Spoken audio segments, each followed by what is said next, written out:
Cuando vimos el cuadrivector densidad de corriente, vimos cómo podíamos escribir la ecuación de continuidad en términos del cuadrivector J mu.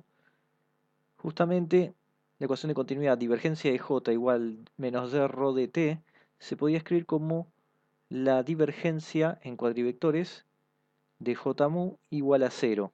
También vimos cómo escribir las ecuaciones de Maxwell, no solo con el cuadrivector densidad de corriente, sino con el tensor electromagnético y el dual. Podemos escribirlo en esta notación relativista. Vamos a ver ahora que a partir de esta, que era una de las dos ecuaciones que teníamos en notación relativista para las ecuaciones de Maxwell, podemos deducir la ecuación de continuidad que teníamos era derivada de J mu de X mu igual a 0.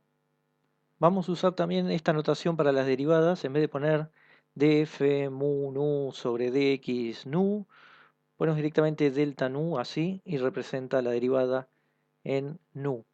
Entonces, para llegar de acá a acá, vamos a derivar, vamos a hacer d mu de nu f mu nu igual a mu 0, que es una constante, sale d mu j mu.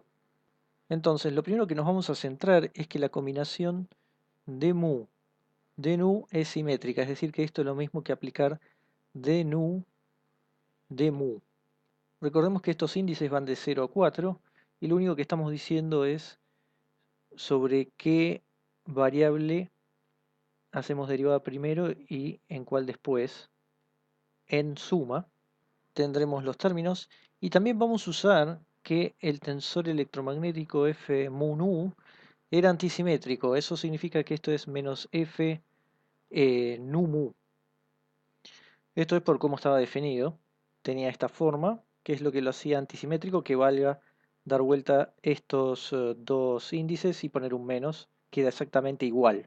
Entonces lo que vamos a ver ahora es que d mu de nu, F mu nu, va a terminar siendo igual a 0. El camino es el siguiente. Empezamos con d mu de nu, F mu nu, como teníamos acá, de este lado.